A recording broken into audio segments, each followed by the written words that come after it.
Hi guys, welcome to Tamil Tutorial. இன்னைக்கு நம்ம பார்க்க போகிற வீடியோ என்னன்னா git ignore files. So git ignore files எதுக்காக நம்மன்னு பார்ப்போம். ஸோ ஆக்சுவலாக இப்போ நீங்கள் வந்துட்டு ஒரு git ரெபாசிட்டரி எடுத்துக்கிட்டிங்கன்னா ஸோ அதில் வந்து ஏதாவது ஹியூஜ் ஃபைல்ஸோ இல்லாட்டி தேவையில்லாத இமேஜஸ் இல்லை long folder path of images and then files large folders. So இப்போ பேக்கேஜஸ் ஃபோல்டர்ஸ்லாம் பார்த்தீங்கன்னா ஸோ அதுக்குள்ளே நிறையா சப் ஃபோல்டர்ஸ் நிறையா இருக்கும். ஸோ அதெல்லாம் வந்து ட்ராக் பண்ணி கிட்டு வந்து புஷ் பண்ணுறதுக்கு ரொம்ப நேரம் ஆகும். ப்ளஸ் வந்து உங்களோட கிட்டு ஸ்டோரேஜ் வந்து நிறையா இருக்கிற மாதிரி இருக்கும். ஸோ நெக்ஸ்ட் நீங்கள் க்ளோன் எடுக்கும்போது பார்த்தீங்கன்னா so 1 GB or 2 GB of cloning size இருக்கும். ஸோ இதெல்லாம் அவாய்ட் பண்ணுறதுக்காக என்னென்னா ஸோ நம்ம வந்து சிம்பிளாக நம்ம .git ignoreன்ற ஃபைல் ஒன்று இருக்கும். ஸோ அதை நம்ம யூஸ் பண்ணி நம்ம வந்து இந்த இதில் நம்ம git ignore யூஸ் பண்ணிட்டு நம்ம பண்ணிடலாம். ஸோ git ignoreல நீங்கள் என்னென்ன பண்ணணும்னா so either files name or வந்து ஃபோல்டர் பார்த்து கொடுத்துட்டிங்கன்னா ஸோ அந்த ஃபைல்ஸ் எல்லாமே இக்னோர் பண்ணிடும். ஸோ இப்போ நான் சாம்பிள் எக்ஸாம்பிள் இப்போ நான் காட்டுறேன். இதான் நான் கிட்டில் க்ரியேட் பண்ணியிருக்க சாம்பிள் நோடு கிட்டு ரெப்போ.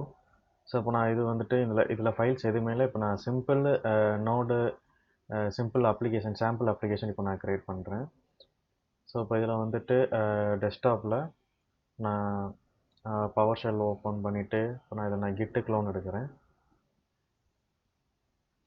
கிட்டு க்ளோன் போட்டு so node repo dot git so clone ஆகிடுச்சு. இப்போ நான் க்ளோன் என்ன பண்ண போகிறேன்னா ஸோ இப்போ இந்த ஃபோல்டருக்குள்ளே ரீடைரக்ட் ஆகிட்டு ஸோ இதில் போய் சிம்பிள் npm init கொடுக்க போகிறேன். ஸோ இது என்ன பண்ணோம்னா ஸோ ஒரு சிம்பிள் அப்ளிகேஷனோட இனிஷியலைசேஷன் தான். So node package manager.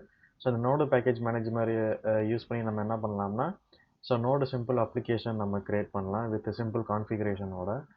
So டிஃபால்ட்டாக பேக்கேஜ் நேம் என்னென்னு கொடுத்துட்றோம். ஸோ வெர்ஷன் எல்லாமே இப்போதைக்கு நான் டிஃபால்ட் வேல்யூஸே நான் கொடுத்துட்றேன். ஸோ எல்லாமே எஸ்எஸ் கொடுத்தாச்சு. ஸோ இப்போ இதில் போயிட்டு இப்போ நான் கோட் எடிட்டர் நான் ஓப்பன் பண்ணிக்கிறேன்.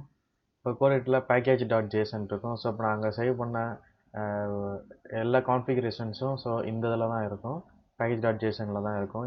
இப்போ நான் என்ன பண்ணுறேன்னா ஸோ சிம்பிளாக ஏதாவது ஒரு அப்ளிகேஷன் இப்போ நான் சிம்பிள் ஒரு பேக்கேஜ் நான் இன்ஸ்டால் பண்ணுறேன் npmல. So npm install express.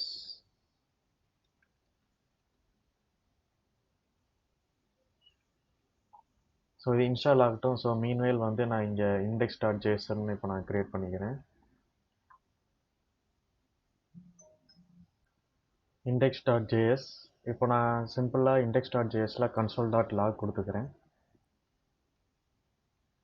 console.logல வந்துட்டு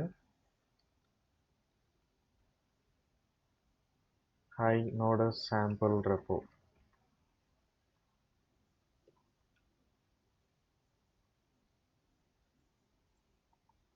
ஸோ இன்ஸ்டால் எக்ஸ்பிரஸ் கொடுத்தேன். ஸோ எக்ஸ்பிரஸ் பேக்கேஜ் இன்ஸ்டால் ஆகிடுச்சு.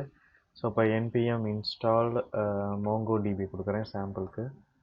ஸோ இப்போ எக்ஸ்பிரஸும் mongodb இன்ஸ்டால் ஆகிடுச்சு. ஸோ இப்போ நான் அந்த ஃபைலுக்குள்ளே வந்துட்டு அந்த ஃபோல்டருக்குள்ளே வந்து பார்த்தோம்னா கிட் இன்ஸ்டால் பண்ணும்போது நம்ம டிஃபால்ட் எடிட்டர் வந்து விசுவல் ஸ்டுடியோ கொடுத்தனால ஸோ இது ஆட்டோமேட்டிக்காக கிட்டோட எல்லா சேஞ்சஸ் இங்கே காட்டிடுது.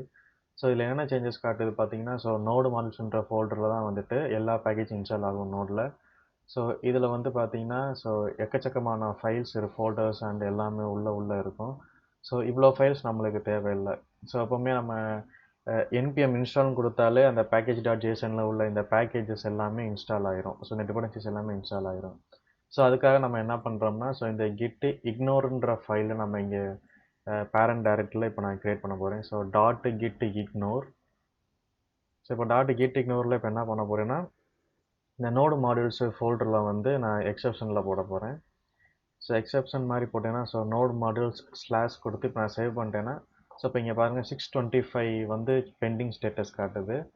பெண்டிங் சேஞ்சஸ் காட்டுது. இப்போ நான் நோட் மாடியூல்ஸ் வந்து இங்கே நான் பண்ணுறேன்னா ஸோ உங்களுக்கு பெண்டிங் சேஞ்சஸ் வந்து கம்மியாக தான் காட்டும். ஸோ இப்போ பார்த்தீங்கன்னா இப்போ லெஸ் ஆயிடுச்சு பாருங்களேன். ஸோ இப்போ 625 இப்போ 4 தான் காட்டுது. ஏன்னா இந்த 4 என்னென்னா so index package package -log.json and then .git ignore. So இப்போ நான் திரும்பி இந்த நோடு அண்டர்ஸ்கோர் மாடியூல்ஸை இப்போ நான் எடுத்துக்கிட்டு திரும்பி கிட் இக்னோர் கொடுத்துட்டு சேவ் பண்ணிட்டேன்னா ஸோ திரும்பி வந்துட்டு இவ்வளோ ஃபைல்ஸ் காட்டும். ஸோ இவ்வளோ ஃபைல்ஸ் நம்மளுக்கு தேவையில்லை. ஸோ நோடு அப்ளிகேஷனில். ஸோ அதுக்காக நம்ம வந்து நோடு மாடியூல்ஸ் யூஸ் பண்ணுறோம். ஸோ இப்போ வந்து பேக்கேஜ் -log.json இருக்கலாம். ஸோ அந்த இது நம்ம இன்க்ளூட் பண்ணிடலாம். ஸோ இப்போ ரெண்டு இன்க்ளூட் பண்ணனால இப்போ பார்த்தீங்கன்னா ஸோ ஃபோர் காட்டுச்சு. இப்போ பேக்கேஜ் -log.json எடுத்துட்டனால ஸோ 3 தான் காட்டுது. ஸோ இதை அப்படியே நம்ம வந்து கிட்டு சேஞ்சஸ் நம்ம கிட்டு ஆட் பண்ணி நம்ம கிட்டை வந்து கமிட் கொடுத்துடலாம். கிட்டு ஸ்டேட்டஸ் பார்த்தீங்கன்னா ஸோ இந்த 3 ஃபைல்ஸ் தான் காட்டுது. ஸோ அதே தான் இங்கேயும் காட்டுது.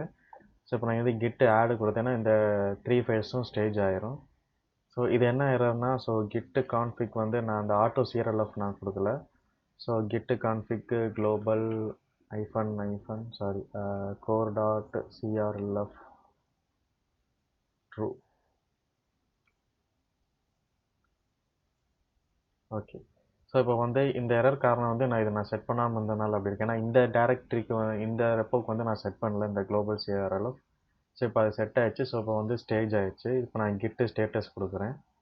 ஸோ இப்போ பார்த்தீங்கன்னா எல்லாமே changes to be commit. So commit எடுத்து ரெடி ஆயிடுச்சு. இப்போ நான் கிட்டு கமிட் கொடுக்குறேன். So -m initial commit of node application. So commit ஆயிடுச்சு. இதுதான் கிட் இக்னோர் ஃபைல்ஸ் நம்ம எப்படி நம்ம ஒரு ஃபோல்டர்ஸோ இல்லை ஏதோ ஒரு பர்டிகுலர் ஃபைல்ஸோ நம்ம வந்து எக்ஸ்க்ளூடு பண்ணுறதுக்காக இதை நம்ம யூஸ் பண்ணுறோம். ஸோ அவ்வளோதான் கைஸ் கிட் இக்னோர் பற்றி. ஸோ இந்த வீடியோ உங்களுக்கு பிடிச்சிருந்துச்சுன்னா லைக் பண்ணுங்கள், கமெண்ட் பண்ணுங்கள், சப்ஸ்கிரைப் பண்ணுங்கள். மறக்காமல் பக்கத்தில் இருக்க பெல் பட்டனை கிளிக் பண்ணுங்கள்.